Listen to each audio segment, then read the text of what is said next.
Okay, so I just kind of want to finish up some stuff that I was talking about with this Rick Wiles, stuff and his whole tithing theory, which is ridiculous. And like I've been saying, and I kind of wanted to, say this too. I actually did get around to listening to his broadcast that was done on Friday, August the 9th, 2019, and it was hideous. I didn't think I could be more disgusted with Rick Wiles, and he managed to take me to a whole different level of low. And I basically heard them denying that white supremacy exists. They didn't believe anything that the mainstream was talking about with Dayton or El Paso. And then I guess the most disgusting part of all is that he's sitting up trying to argue with Jews about Jesus. I mean, that is just a complete waste of time. And I think the whole broadcast was like an hour and 40-some minutes long. And it was a waste. I know that part about all that junk he was talking about with Jews and Zionists and all that old mess. That was just ridiculous. I mean, that part of what's going on with Israel, he doesn't really have time. He doesn't have time to talk about because none of that matters. And I guess the only reason why it could potentially have an impact is because I see it splitting up Christianity. I see it bringing, it ripping the veil. And there's the Zionists against, non-Zionists, like him. And Trump is doing his job. Trump is doing his job, and he is busting that whole kumbaya mess that they had going on up. And so he was asking Jensen Franklin and who is that joke out of Jeffers and somebody else and other people that he know. Well, who you gonna stand with? You gonna stand with me? And that's the wrong question, because the right question is, are you gonna stand with the Lord? Talking about standing with him. I'm like, this joker lost his mind. And it was just ridiculous. You gonna stand with me, or you gonna stand with them? And he doesn't understand that they've already made the choice. They made that choice a long time ago, and they're enacting it. They've been faithful to Trump. I mean, Robert Jefferson, he'll hop on Fox News in a minute and will defend all of Trump's stuff. Franklin Graham, it's just incredible. I have never it's the level of insanity that has permeated the minds of people is sad. And then what really kind of made me even more sad was when I looked down in the comments, and it's just a whole bunch of pew warming zombies, just like the rest of the pew warmers in all the rest of the churches that he is talking about. So Christianity is it's like the land of the zombies. And I'm telling you, man, Jews know way more about Christians than Christians know about Jews. And I'm going to leave that there. So the Lord was talking to me, and he wanted me to reiterate. And I know that I've talked about this before, but because I'm coming back to talk about, just to remind people the judgment is coming. And Rick Wiles thinks that he has a formula that's going to protect him through any storms that may come up. And last night when I was doing that, the video, it came to me about in Matthew 7, when it talks about the foundation being on rock, or whether it's built on rock or whether it's built on sand. And the foundation that Rick Wiles thinks that he is firm on is actually sand. And one of the ways that the Lord was telling me, if you remember in 1 Samuel, let us go there. I want to say it's in 1 Samuel 15, where Samuel is talking to Saul, and Saul has disobeyed God's word. God told him and gave him specific instructions of what to do. And Saul took it upon himself to, let me go and find it, and then I'll be right back. Hold on. See, I was right. It's 1 Samuel 15. And so Saul was given specific instructions on what he was supposed to do. And he deviated from those instructions. And he felt like, because his intention was one of, wow, I don't want to waste all of this good stuff that I was told to destroy, so I'll just take the best of it and then sacrifice it to the Lord. And then, that'll cover the fact that we weren't obedient to what he told us. And that was an error, because he felt like the offering was going to be so appealing to the Lord that it was going to wipe out the fact that he was being disobedient to the instructions that he was given. Well, then the Lord sent Samuel on the scene. So we're going to start at 15, verse 9. But Saul and the people spared Agag and the best of the sheep, and of the oxen, and of the fatlings, and the lambs, and all that was good, and would not utterly destroy them, but everything that was vile and refuse, that they destroyed utterly. Then came the word of the Lord unto Samuel, saying, It repenteth me that I have set up Saul to be king, for he has turned his back from following me, and hath not performed my commandments. And it grieved Samuel, and he cried unto the Lord all night. And when Samuel rose early to meet Saul in the morning, it was told to Samuel, saying, Saul, come to Carmel. And behold, he set him up a place, and is gone about, and passed on, and gone down to Gilgal. And Samuel came to Saul, and Saul said to him, Blessed be thou of the Lord. I have performed the commandment of the Lord. And Samuel said, What meaning then this bleating of the sheep in mine ears, and the lowing of the oxen which I hear? And Saul said, They have brought them from the Amalekites. For the people spared the best of the sheep and of the oxen to sacrifice unto the Lord thy God, and the rest we have utterly destroyed. Then Samuel said unto Saul, Stay, and I will tell thee what the Lord has said to me this night. And he said unto him, Say on. And Samuel said, When thou was little in thine own sight, wast thou not made the head of the tribes of Israel, and the Lord anointed thee king over Israel?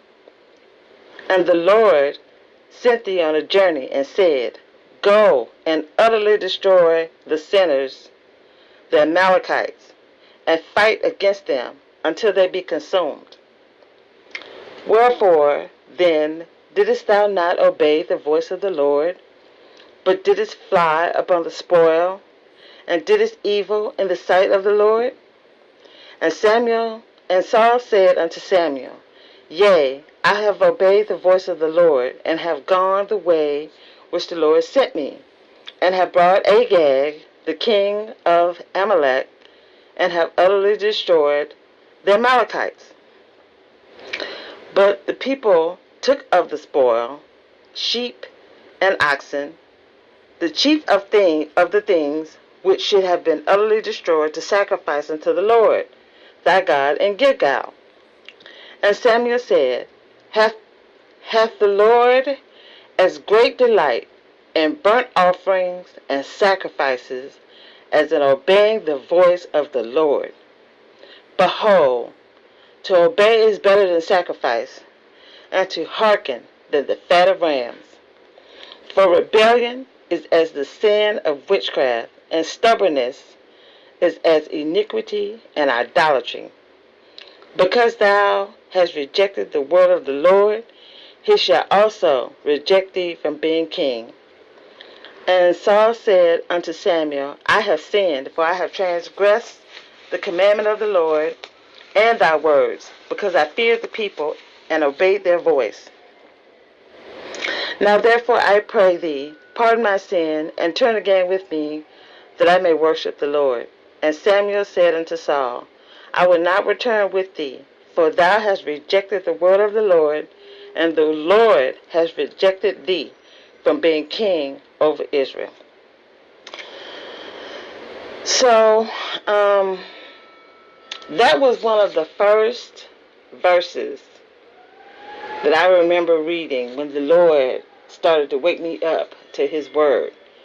And I often go back to it because the fundamentals of it. I mean, this word that Samuel told Saul is the same word that the Lord said to Cain in the garden. So let us go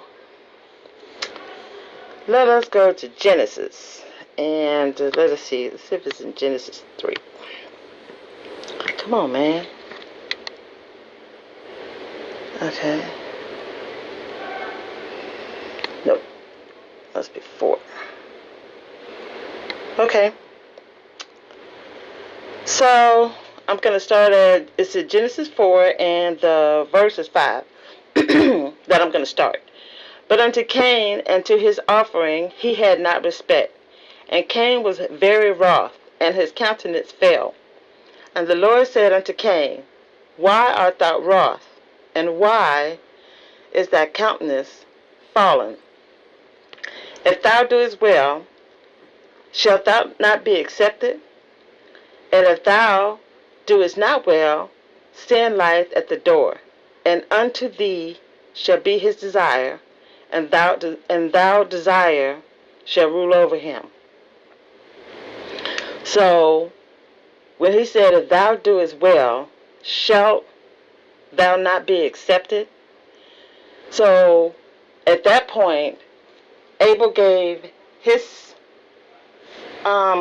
gift to the Lord, and Cain gave his offering to the Lord. So you see, we're at offerings, and Abel's offering was accepted, and Cain's offering wasn't, because he didn't obey the instructions of the Lord. He went off on his own way and decided, you know what, I ain't got to do that. I got this stuff over here, and I'm going to go ahead and make it all nice. And I'm sure that the Lord will like this. And his feelings were hurt when the Lord was like, yeah, is that for me?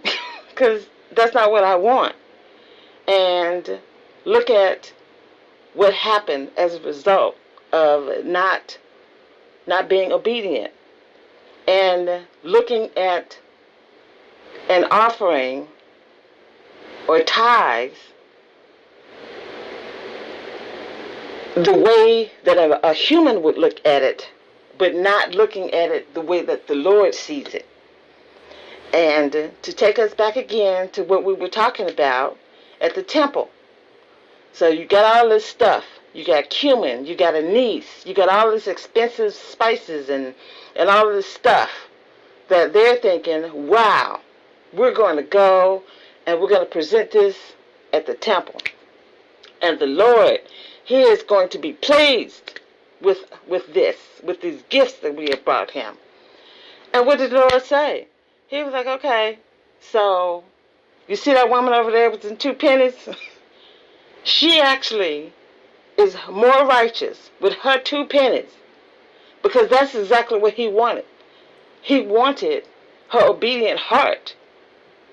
The 2 pennies that she had in her hand were a physical manifestation of what was in her heart. And that meant more to him than anything she could have had in her hand. And so, again, turning the rig wiles. You know, you got the abundance. You got the abundance, so you'll have enough, and you'll have enough to give. And the Lord said that the offering that he wants from us is mercy, faith, and judgment. He said those things he expects us to do. Those are the more weightier considerations that he wants from us versus the abundance of things that he has given us. And that's a lesson that has been missed. So I'm glad that the Lord, because I'm going to tell you, man, when I listened to that podcast, when I listened to that thing, today from Friday, that really did something to me. My spirit is low, but just going over that little scripture has really just put me in a better place. And I'm thankful I was obedient, because I ain't lying, man. I was dragging my feet to do this one. I was dragging my feet, but praise Jesus. He always, he'll pick me up.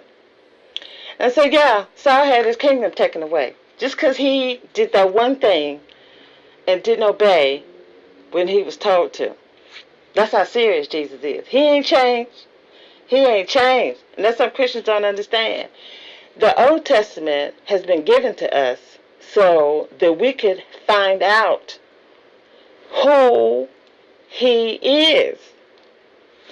And the New Testament has been given to us because that's another level of who he is, but a different pathway. The instructions are laid out in a way so that we'll be able to have our hearts circumcised so that we can receive the instructions that he left for us in Matthew, Mark, Luke, and John. So the Old Testament is very foundational. You need the history. You need the examples. You just need it. Because I wouldn't know who he is without the Old Testament. And I wouldn't, like what I was saying, before when he says to love your enemies. See, we didn't get that lesson in the Old Testament. That love your enemies stuff wasn't there. So by the time I was like, what is he talking about? But now I understand it better. And I really do understand it better. So I appreciate him, for that.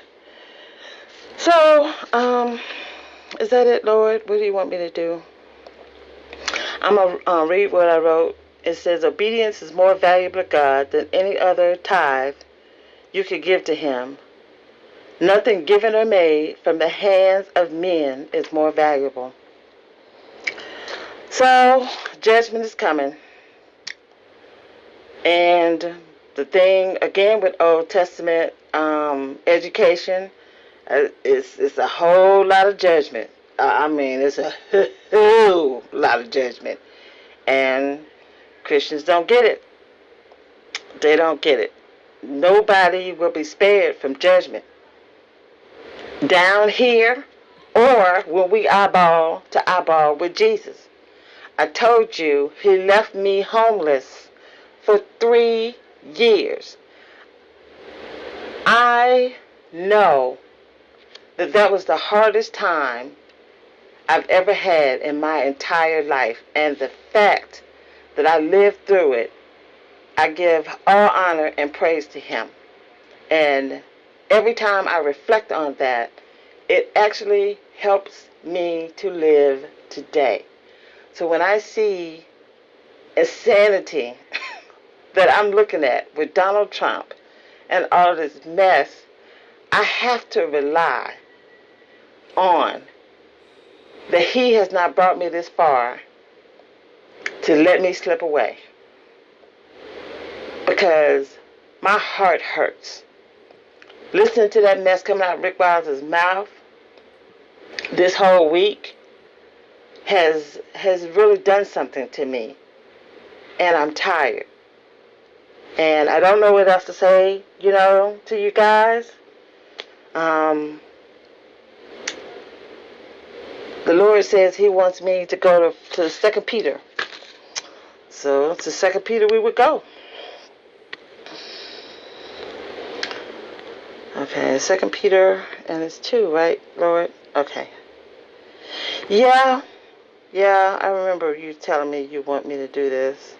Yeah, read that whole thing. 2 Peter 2, read the whole thing. And let me, hold on for a second. I want to make sure I get everything he's trying to tell me. The Lord is good. All right, so I'm starting at 1. First verse. But there were false prophets. You know what? Hold up. Let me see. 2 Peter 2. But there were false prophets also among the people, even as there shall be false teachers among you, who privily shall bring in damnable heresies, even denying the Lord that bore them, and bring upon themselves swift destruction. And many shall follow their pernicious ways, by reason of whom the way of truth shall be evil spoken of. And through covetousness shall they with feigned words make merchandise of you, whose judgment now of a long time lingereth not, and their damnation slumbereth not. Praise the Lord. So, you look at what he said in the first verse. But there were false prophets also amongst the people, even as there should be false teachers among you, who privately shall bring in damnable heresies, even denying the Lord that brought them, and bring upon themselves swift destruction. Very, very, very important. When I read stuff like this, all I see is Rick Wiles. That's all I see. And many, in the next one, and many shall follow their pernicious ways, by reason of whom the way of truth shall be evil spoken of. If you don't know the Lord's word for yourself, you're even more susceptible to be carried to and fro. I was so disappointed. I saw maybe one person in the comments in that podcast on Friday that actually understood that Rick Wiles was saying something in error, and he was right about the error that he was saying. The rest of them, sheep. Just sheep.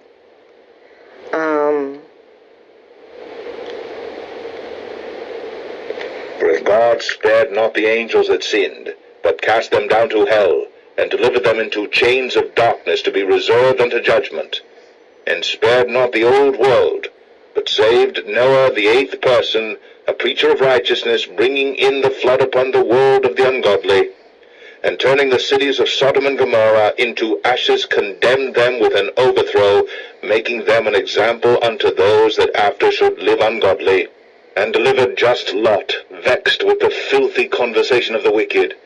For that righteous man dwelling among them, and seeing and hearing, vexed his righteous soul from day to day with their unlawful deeds. The Lord knoweth how to deliver the godly out of temptations, and to reserve the unjust unto the day of judgment to be punished. But chiefly them that walk after the flesh in the lust of uncleanness, and despise government. Presumptuous are they, self-willed. They are not afraid to speak evil of dignities. Whereas angels, which are greater in power and might, bring not railing accusation against them before the Lord. But these, as natural brute beasts, made to be taken and destroyed, speak evil of the things that they understand not, and shall utterly perish in their own corruption, and shall receive the reward of unrighteousness, as they that count it pleasure to riot in the daytime. Spots they are, and blemishes, sporting themselves with their own deceivings while they feast with you, having eyes full of adultery, and that cannot cease from sin, beguiling unstable souls, and heart they have exercised with covetous practices, cursed children, which have forsaken the right way, and are gone astray, following the way of Balaam the son of Besor, who loved the wages of unrighteousness, but was rebuked for his iniquity. The dumb ass, speaking with man's voice, forbade the madness of the prophet. These are wells without water, clouds that are carried with a tempest, to whom the mist of darkness is reserved forever. That's all I see are Christians who turn around and vote for Trump because you wanted your judges, and you wanted your laws, and you wanted your tax cuts, and you wanted regulations rolled back so you could make, $1. And you wanted to take health care away from people. And you're watching your neighbors die and they can't even afford insulin. It's something. So this next verse has me thinking of the Republican Party and Donald Trump.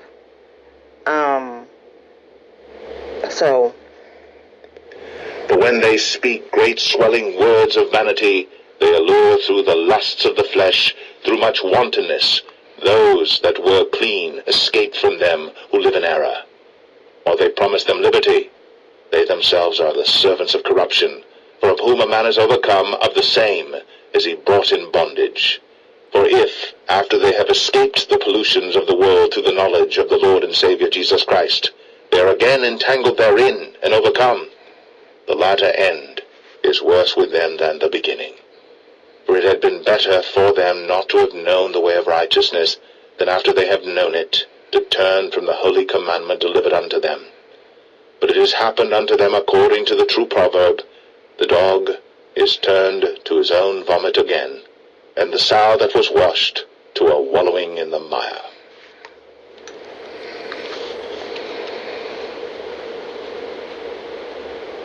People refuse to learn. People refuse to learn the lesson that has been told throughout history over and over and over and over. It continues to repeat itself. So Christians today, again, are doing the exact same thing that the Pharisees were doing when Jesus was talking to them in the Gospels. I'm telling you, I can see it as plain as day. And the Pharisees, you couldn't tell them that they didn't have it going on. That's one of the reasons why they couldn't get along with Jesus. It's like, are you serious right now? And who are you? And are you qualified? Where do you get your credentials from to come and talk to us about, this is our business. What business do you have going on? That whole thing. And they missed it. And Christians are missing it. You're missing it. You're so entangled in your money, and you're entangled in your churches and your political parties and your country clubs and your businesses and just everything, and you're missing it. When he made me homeless, he put me in a place where I was stripped away. I didn't have a job. I didn't have no money. All I had was time. And with that time, I found my way to his word. And I found it there the hard way. I mean, I'm lucky to be alive. Literally. I put myself in so many dangerous situations. It's ridiculous. The fact that, I'm here, it's on a level of miracle. But He gave me the gift of time, and he has helped me learn what is the wisdom, of it. So today, my time is actually more valuable to me than money. And I never felt this way before. Never did. And coming out of homelessness, I have learned a whole lot of things that I didn't know before. And I'm grateful. And this is one of them. So you go back and you look at what it says in, 18? For when they speak great swelling words of vanity, they are lured through the lust of the flesh. So all I see is Donald Trump and the Republican Party. They got all kinds of stuff going on. Through much wantonness, those that were clean escape for them who live in error. While they promise them liberty, they themselves are the servants of corruption. And the person that particularly popped in my head was Lindsey Graham. Lindsey Graham, and he has his way of just talking to people because he's campaigning now for his Senate seat. And he has managed to go from telling the truth about Donald Trump. What did he call him? He called him a race-hating, xenophobic bigot or something to that effect. And he said that if the Republican Party tie themselves up with him, that, it's going to bring destruction upon themselves. And he told the truth. And the people in South Carolina wore him out. They got mad at him because he actually told them the truth about Trump. And he twisted himself into the most ornate pretzel. And now he's like Trump's right-hand man. And you can't get him to say nothing negative about Donald Trump. And so he's a Zionist. He's a raging Zionist. Lindsey Graham has no loyalty to the United States. He only has loyalty to himself. So that's one thing that him and Trump got in common. For of whom a man is overcome, of the same is he brought in bondage. And again, that's all I see with this judgment that's coming is bondage. Now you done tied yourself to this demon, and you're gonna reap you're gonna reap what comes with tying yourself to a demon. Incredible. All of this, everything that Rick Wiles has worked for 20 years, he said he's out there fighting and marching for Jesus, to throw it all away for an election, for Donald Trump. And you don't understand. You can't see what's happening. It's heartbreaking. So, if the Lord has something else, I'll be back. But So, I'm back because he has something else. And I've got a couple of things. So, yeah. When I was listening to this last part, when I was talking about Lindsey Graham and all that, the Lord wanted me to make sure that I give this level of testimony, as well. So one of the reasons why I understand where Republicans are and the mistakes that they're making with Donald Trump is because I made the same mistake with Bill Clinton. I adored Bill Clinton. And I was furious with him with that whole Monica Lewinsky thing. But because I adored him, I actually gave him way more leniency than I should have. And years after his presidency, I look back at just the way, I felt about him and all of the energy and adulation, that I gave him. And, I've never felt that way about another president since. And Republicans were right. They were right when they were telling us, about how skeezy, he was. And we didn't want to listen to him. And we went over the cliff, on the Clinton train, and I just see, the reverberations of his policies ended up hurting the black community so much, and I wasn't able to see it until afterwards, because when we were in it, everything seemed like it was so rosy and it was so great, and we paid a high price, for giving our allegiance, to Bill Clinton. And so when Barack Obama came along, I didn't fall in love with him like the other people, did. I didn't get caught up in him. I voted for him because I was with Hillary. See, I was still, a Clintonite. And then by the time 2012 came around, I saw him and her. And I had to get away from both of them. So, again, I know that I keep talking about Trump and them, but, I'm neutral. If I vote for someone for president, I'm voting for someone that I actually think is going to be faithful to the country, to the Constitution, and that's going to benefit the country. So I'm working to stay away from partisanship.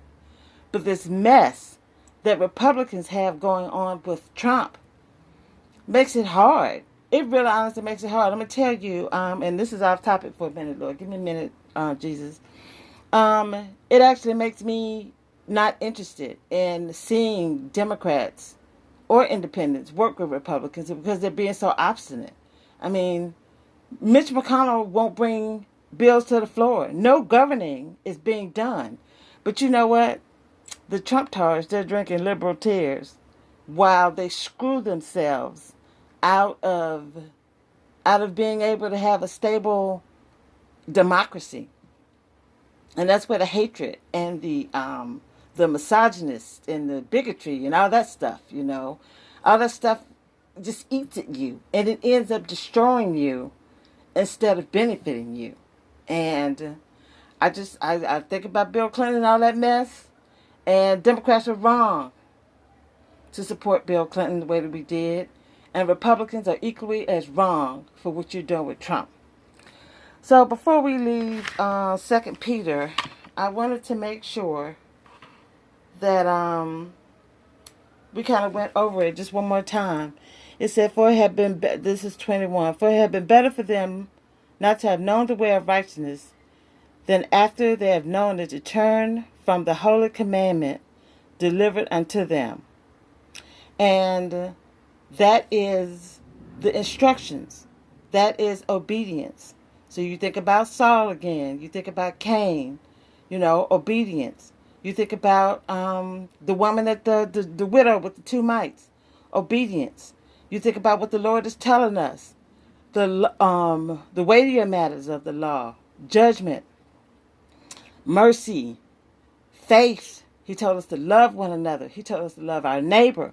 All that stuff that he said in those 4 books, he is not joking. And if you can't get with all of that obedience, all of that obedience that he put in them instructions, you're going to have a problem with him. You are not going to be able, you and him are not going to be able to get along with each other. And Christians want to go their own way. But wives now want to make their own tithes instead of bringing the offering that he is asking you for, which is obedience to his instructions. And Christians are missing it. Judgment is coming. He told me, because I was going to try to get out of this, I have to go back to Isaiah 3. And I didn't want to do it. And so he was like, yeah, you finna do it. Because I had written down something. So I'm going to read what I wrote. Isaiah 3, and I have Judah. And it says, Judah destroyed and oppressed, and the children behaved proudly against the ancient. So we are millennials. I'm thinking about millennials when he actually says that, because there are more of them. So the baby boomers were the biggest generation. So now it's flipped around, and millennials are now the biggest generation. And they're trying to get into power. and it's going to be flipped back around. And because, okay, let me finish. And then I have it, non-believers see the hypocrisy of Trump Christians, and I see the potential for them to blame them for the mess that we're going to be in the future, especially if Donald Trump gets elected. And so all that crying that Rick White was doing about that movie, again, I just, yeah, I don't know what to say about that. But the other thing that I put down with Isaiah chapter 3 is that Judah, if you actually look at Judah, the Lord came out of the tribe of Judah. David came out of Judah. And with Judah and Bethlehem were connected. So when you say Judah, it's two tribes that are hooked together. And that is David's line. And the Lord loves Judah. But guess what he did?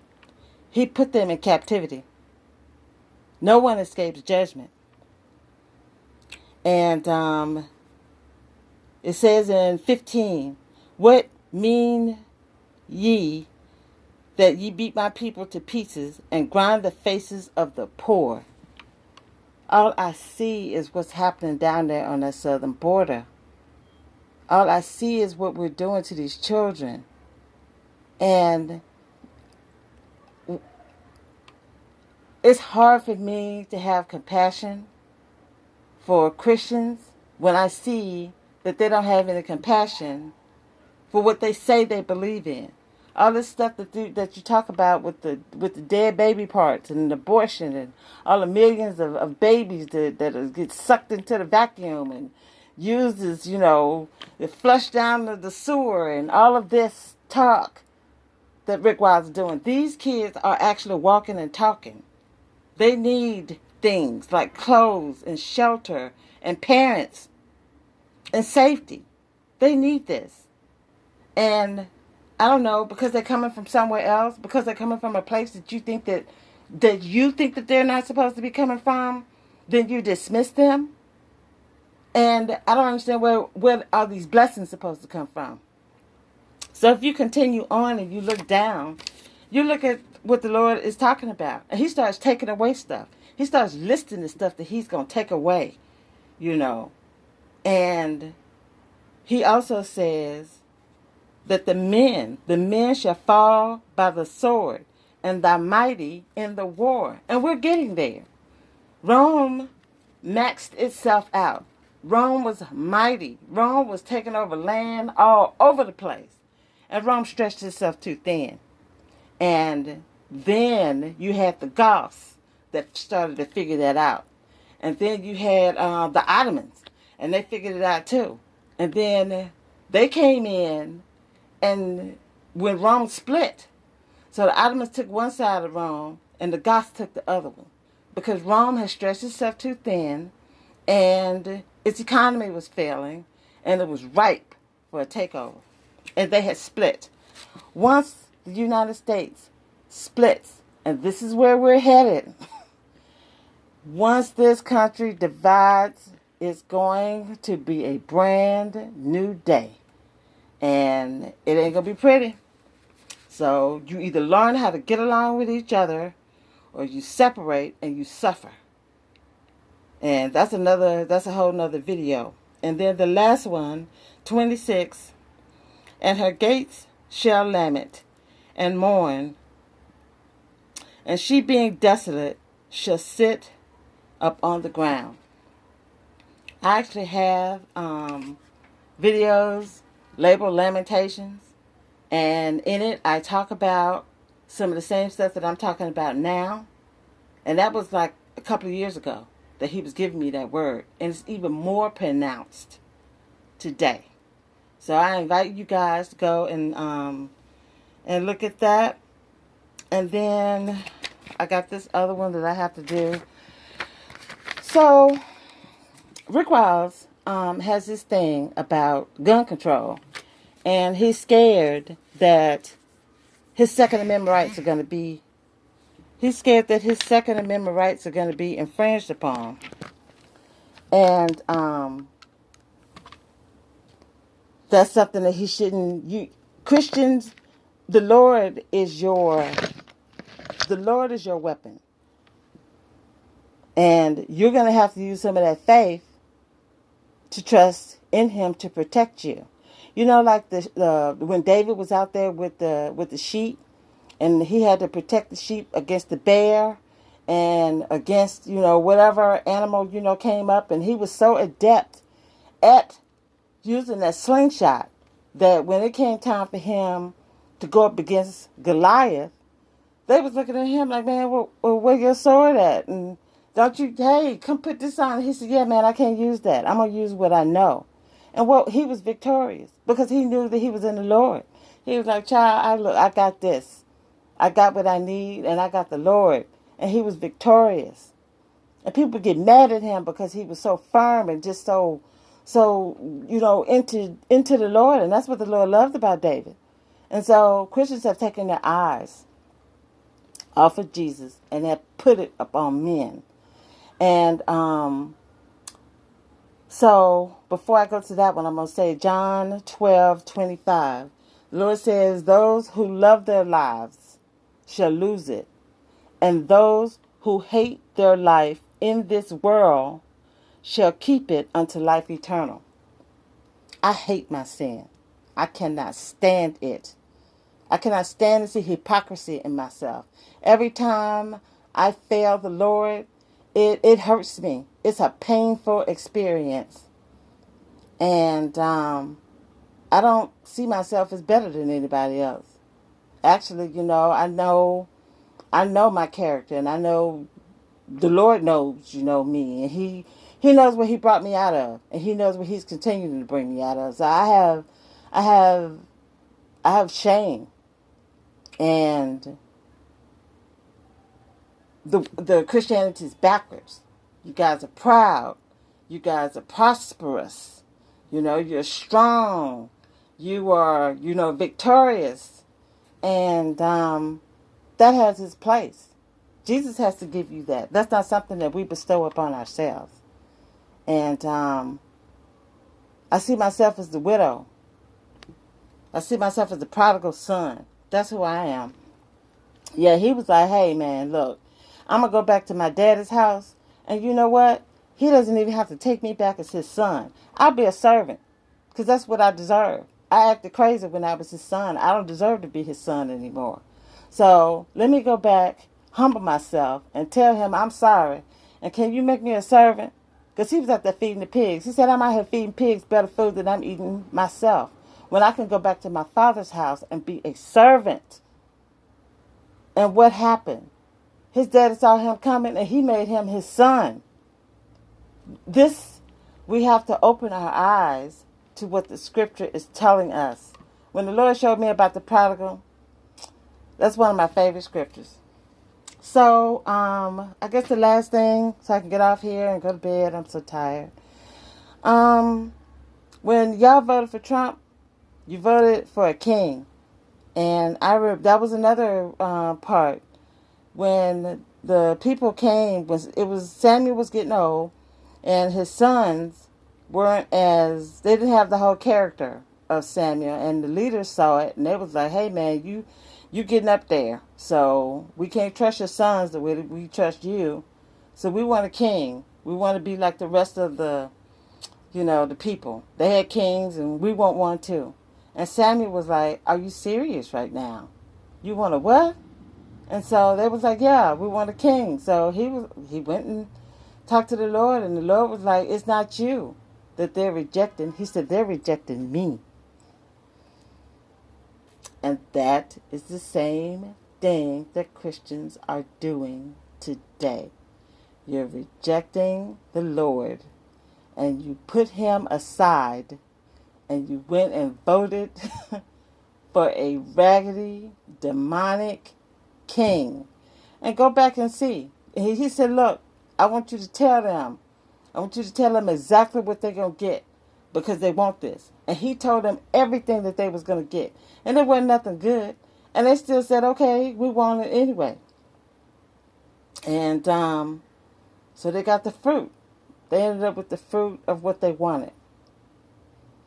So I'm really praying for the nation. We're in a bad place. I'm really asking and begging him to keep the nation together. People are so caught up in their political parties and the Trump train and the, what do they call them? Liberal tears. It is just, you don't realize what you're doing. One of the most important things that we could do is to keep this country united. United we stand. If we divide, we're going to fall. The Goths took one side of Rome, and the Ottomans took the other one. Remember that. So, all right, you guys, I'm going to go to sleep now. I pray, I pray that the Lord will let me get some rest. And I'll be back. Amen.